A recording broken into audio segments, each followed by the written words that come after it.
Hello નમસ્તે દોસ્તો, તો આજનો નવો વ્લોગ અમે બનાવી રહ્યા છીએ અને આજે અમે જવાના છીએ માતાજીના મંદિરે. તો તમને માતાજીનું મંદિર બતાવશું, કઈ જગ્યાએ જવાનું છે અને શેમાં જવાનું છે ખાસ તમને બતાવશું. તો થોડી વાર પછી અમે નીકળવાના છીએ અને તમે જુઓ કે કેવું લાગે છે, કેવું માતાજીનું મંદિર છે એ બધું તમે જોજો અને પછી અમને કમેન્ટ કરીને કહેજો.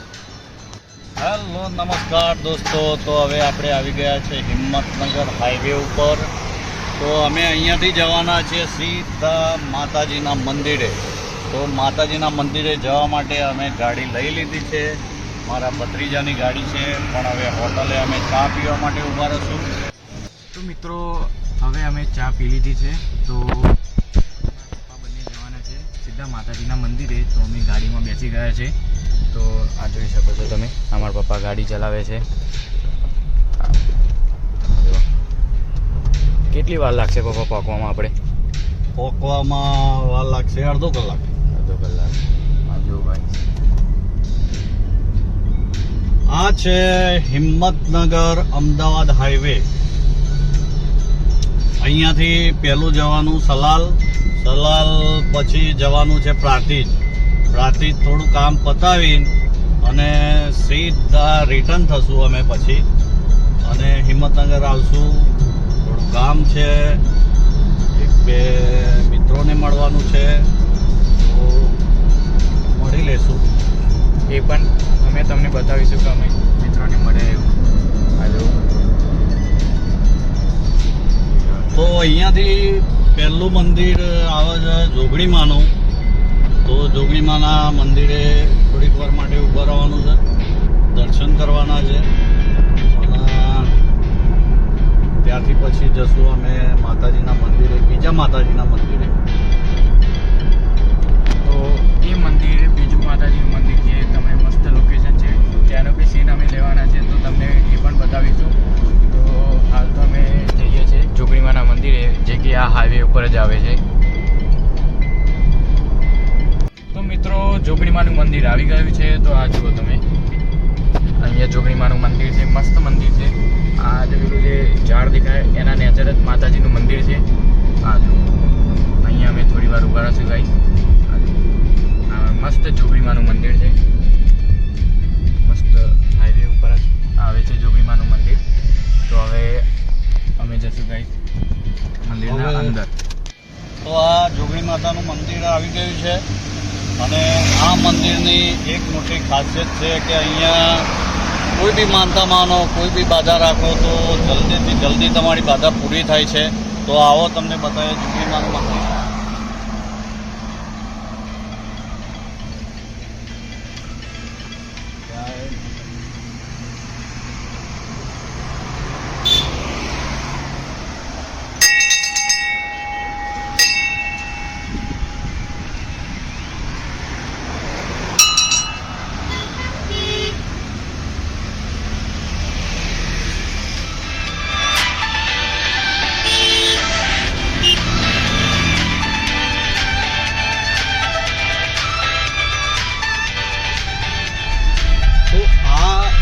ગામની મજા છે એ કોઈ જગ્યાએ તમને જોવા નહીં મળે. ગામના સિનેરી તમને જોવા નહીં મળે, ગામનું સૌંદર્ય તમને કોઈ જગ્યાએ જોવા નહીં મળે. સિટીમાં ભીડભાડના ઇલાકામાં આ બધી વસ્તુની મજા માણવાની મજા આવે નહીં. તો આ જે સિનેરી છે એ ગામમાં જ જોવા મળશે. ગામ એ ગામ જ છે ભાઈ. ગામના લોકો, ગામની મજા, ગામની સવાર, એની તો કોઈ વાત જ ના થઈ શકે. જોઈ લો, ખાલી રસ્તો જુઓ. આ છે ગાઈસ મહાદેવનું મંદિર.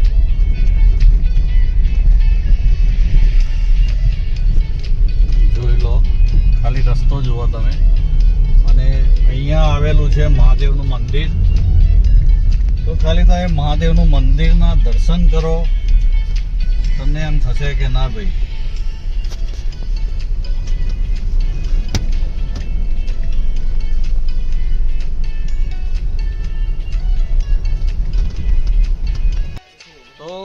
આ છે મહાદેવનું મંદિર.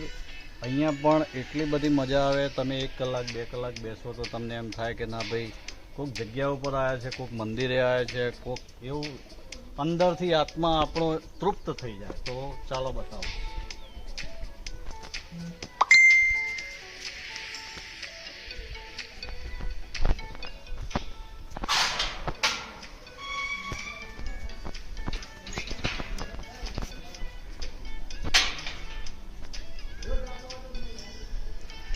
આ એ મસ્ત મહાદેવનું મંદિર છે. મંદિર છે, સ્વયંસંભુ. સ્વયંસંભુ મહાદેવનું મંદિર છે આ. તો પહેલા કીધું છે ભાઈ, આ સ્વયંસંભુ મહાદેવજીનું મંદિર. ખાલી મંદિર જુઓ તમને.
હલો, નમસ્તે. તો અમે આવી ગયા છીએ સોપડ માતાજીના મંદિરે. તો મહાકાળી માનું મંદિર છે અહીંયા, સોપડ માતાજીનું મંદિર છે. અને અહીંયા પણ બહુ મજા આવે છે આવવાની. સોપડ માતાજીના મંદિરે ખાસિયત એ છે કે પૂનમના દિવસે લોકો વધારે આવે છે અને બહુ ભીડ હોય છે. અહીંયા મેરેજ પણ થાય છે, સગાઈનો પ્રોગ્રામ પણ થાય છે, જમવાનો પણ પ્રોગ્રામ થાય છે. બહુ વિશાળ જગ્યામાં સોપડ માતાજીનું મંદિર છે અને બહુ જૂનામાં જૂનું મંદિર છે સોપડ માતાજીનું મંદિર, મહાકાળી માનું મંદિર. માતાજીનું મંદિર આવી ગયું છે ભાઈ.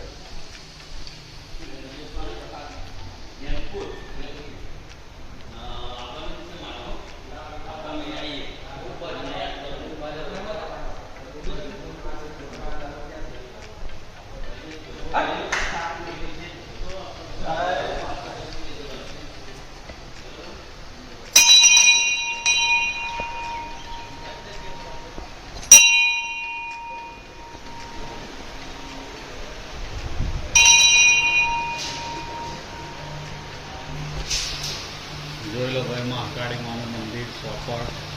જય મહાકાળી માં. આ માતાજીનું મંદિર પણ બહુ શ્રદ્ધાપૂર્વક માણસો આવે છે અને અમારા બાવજી અહીંયા 24 કલાક સેવા આવે છે. જય માતાજી. આજે સરસ મજાનો માતાજીને દાળ ભાત રોટલી શાક શીરાનું બ્રહ્મ ભોજન જમાડ્યું શિવજીની સાથે. બોલો મહાકાળી માની જય, અન્નપૂર્ણા માની જય હો. સદા ભવાની સહાય કરો, સન્મુખ રહો મારા શ્રી ગણેશ. પંચદેવ મળી રક્ષા કરો મારા બ્રહ્મા વિષ્ણુ મહેશ. જય મહાકાળી.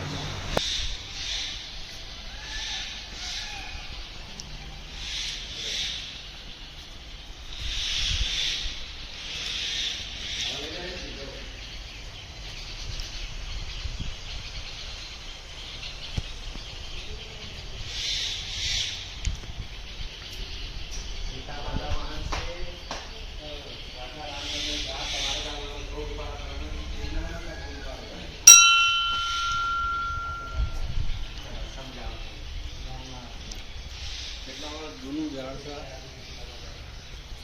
લાલજીને પૂછો કરે. માં નમો નારાયણી કષ્ટ નિવારણી સંકટ હરણી સોપડવાળી મહાકાલિકાએ નમો નમસ્તે. માં નમસ્તે તમને આવનાર ભક્તોને કર્યા છે. કેમ કે 600 વર્ષથી અમારી માતાજી અહીંયા બિરાજમાન છે અને 600 વર્ષ ઉપર થઈ ગયા છે. જેને વોસને લીલાસમ રાખ્યા છે એની 17 સાયા નીચે આજે મારા હરિભક્તો નાના બાળકો પણ બહાર પ્રવાસમાંથી આવ્યા લાગે છે, બહેનો આવ્યા છે. એમને પણ સરસ માતાજીના દર્શન કર્યા અને અંદર જે માતાજીની શક્તિપીઠ પૂજાય છે એ પણ 600 વર્ષની અમારા દેવજી ભટ્ટને પ્રસન્ન થયેલા. રાત્રે સપનામાં આવતા હતા કે મને બહાર કાઢો. તો એ શક્તિપીઠ અમારી અહીં પૂજાય છે. 52 એકર માની જમીન છે અને ઘણા બધા યાત્રિકોને રહેવા માટેના નવા રેસિડેન્ટો પણ બન્યા છે. દર પૂનમે અને રવિવારે પણ ભોજનની વ્યવસ્થા પણ કરવામાં આવેલી છે. ટ્રસ્ટ મંડળ તરફથી અમારું અહીંયા સરસ મંડળ ચાલે છે. એ બધી સોપડવાળી માની અસીમ કૃપા હોય છે કે દર પૂનમે અને રવિવારે ભક્તો ખૂબ દર્શન કરવા આવે છે. અને માની એટલી બધી અસીમ કૃપા છે કે ધારેલું કામ માં સફળ કરે છે ને કરશે અને માં કરતી જ રહેશે. એવી તો માના ભક્તોને પણ વિશ્વાસ છે અને મને પણ 26 વર્ષથી સેવા પૂજા અર્ચન કરું છું. મને પણ માતાજી પર પૂરો વિશ્વાસ છે. બોલો કાળી મહાકાળી સોપડવાળીની જય હો. તો મિત્રો, આપણા માતાજીના દર્શન સંપૂર્ણ રીતના પૂરા થઈ ગયા છે. તો હવે આપણે આ વિડીયોનો એન્ડ અહીંયા લાવી દઈએ છીએ. હવે અમે જઈશું અમારા ઘરે. તો બધાને જય શ્રી કૃષ્ણ ને જય માતાજી.